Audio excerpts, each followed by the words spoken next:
ये कहानी सिर्फ एक नेता की कहानी नहीं, बल्कि बंगाल की बदलती राजनीति का आईना भी है। वो नेता एक समय ममता बनर्जी के साथ खड़े दिखाई देता है, फिर वही नेता नंदीग्राम में ममता बनर्जी को चुनौती भी देता है और पराजित भी करता है।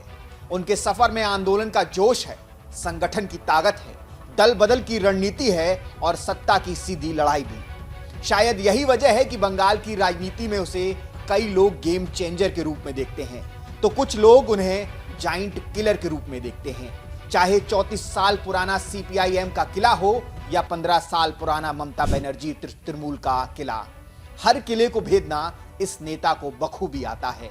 राजनीति इन्हें विरासत में जरूर मिली हो, लेकिन राजनीतिक कद और पहचान इस नेता ने अपने दम पर बनाई है। आज कहानी पश्चिम बंगाल में भाजपा को प्रचंड बहुमत दिलाने वाले शुवेंदु अधिकारी की।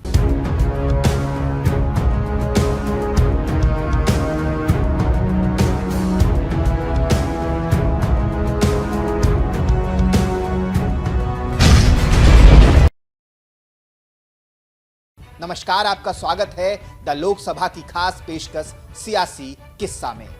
पश्चिम बंगाल की राजनीति में कुछ नाम सिर्फ नेता नहीं होते, वो एक दौर की पहचान बन जाते हैं। शुवेंदु अधिकारी ऐसा ही एक नाम है जो पहले ममता बनर्जी के भरोसेमंद सहयोगी में गिने गए और बाद में उन्हीं के सबसे बड़े राजनीतिक प्रतिद्वंदी बनकर उभरे।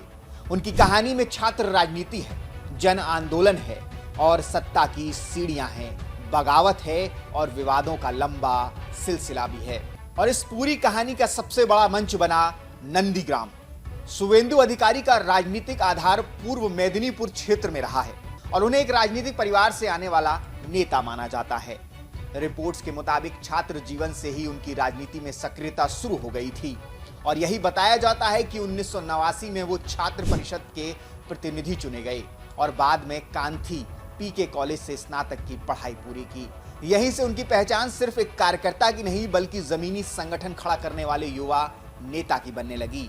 शुवेंदु अधिकारी के राजनीतिक करियर का शुरुआती बड़ा मोड़ 2006 में आया, जब वो पहली बार कांथी दक्षिण सीट से विधायक चुने गए।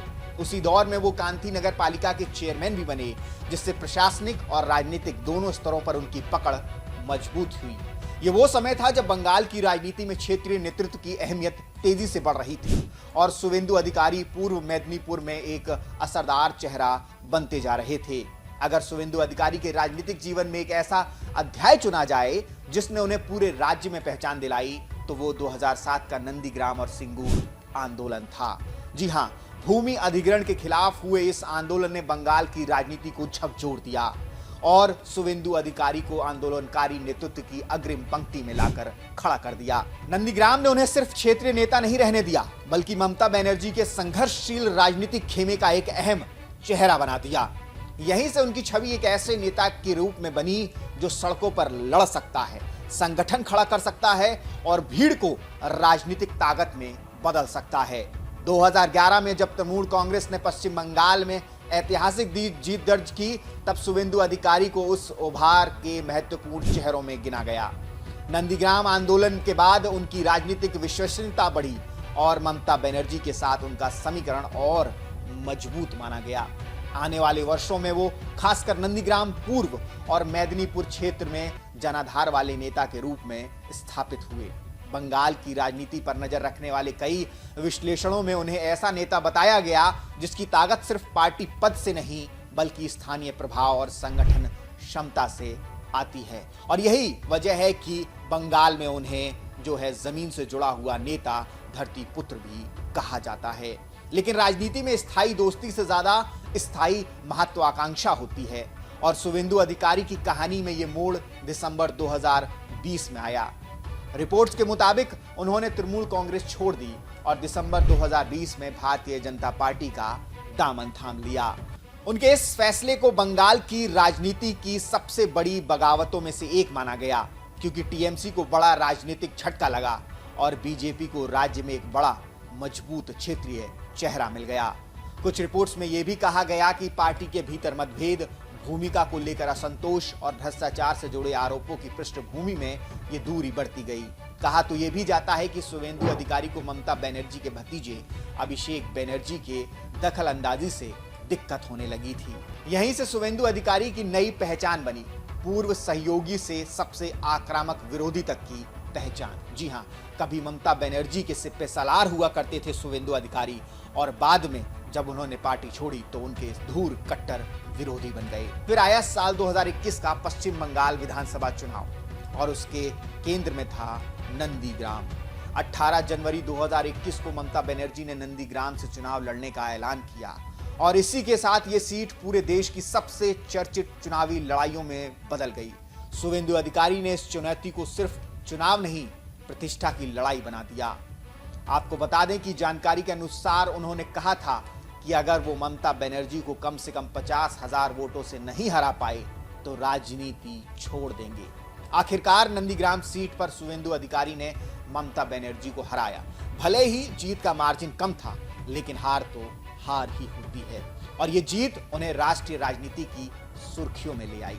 इस एक चुनाव ने उनके राजनीतिक कद को कई गुना बढ़ा दिया, लेकिन नंदीग्राम की जीत पूरी तरह निर्विवाद नहीं रही। आपको बता दें कि नतीजे को लेकर विवाद बना रहा और चुनावी प्रक्रिया पर सवाल भी उठे। चुनाव के दौरान एक कथित ऑडियो भी चर्चा में आया, जिसमें हिंदू वोटों को लेकर की गई टिप्पणियों पर विरोधियों ने उन पर सांप्रदायिक राजनीति का आरोप लगाया। यानी नंदीग्राम ने शुवेंदु अधिकारी को विजेता जरूर बनाया, लेकिन साथ ही उन्हें एक ध्रुवीकरण करने वाले नेता की छवि के साथ भी जोड़ दिया। 2021 के बाद शुवेंदु अधिकारी पश्चिम बंगाल विधानसभा में नेता प्रतिपक्ष के रूप में चुने गए। इसके बाद उनकी राजनीति का केंद्र और अधिक आक्रामक विपक्ष बन गया, जिसमें वो ममता बनर्जी सरकार पर लगातार सीधे हमले करते दिखे।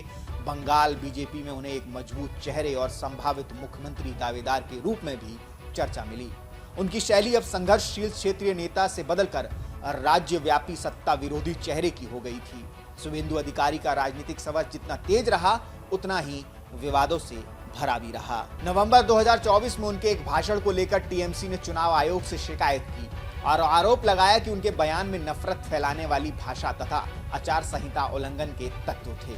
अप्रैल 2026 में कलकत्ता हाई कोर्ट में एक याचिका दायर कर उनके खिलाफ कार्रवाई की मांग की गई, जिसमें आरोप था कि उन्होंने एक रैली में धर्मनिरपेक्षता मुर्दाबाद, नासिकता मुर्दाबाद जैसे नारे लगाए। इन विवादों ने उनकी छवि को और ज्यादा टकराववादी बना दिया।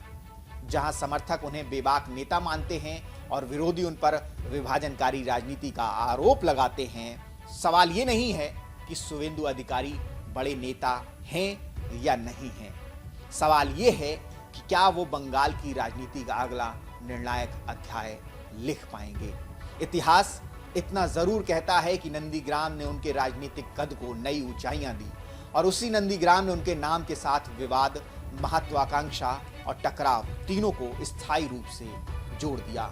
एक छात्र नेता से आंदोलन के नायक, ममता के सहयोगी से सबसे बड़े विरोधी और नंदीग्राम के योद्धा से बंगाल बीजेपी के बड़े चेहरे तक शुवेंदु अधिकारी की कहानी अभी खत्म नहीं हुई है। 2026 के विधानसभा चुनाव नतीजे ने उन्हें पश्चिम बंगाल का सबसे प्रभावशाली नेता बना दिया है। उन्होंने ममता बनर्जी को सिर्फ हराया नहीं, बल्कि तृणमूल कांग्रेस के गढ़ में घुसकर उसके किले को पूरी तरह से तहस नहस कर दिया है। अब आने वाला वक्त बताएगा कि शुवेंदु अधिकारी पश्चिम बंगाल को कहां तक लेकर जाते हैं।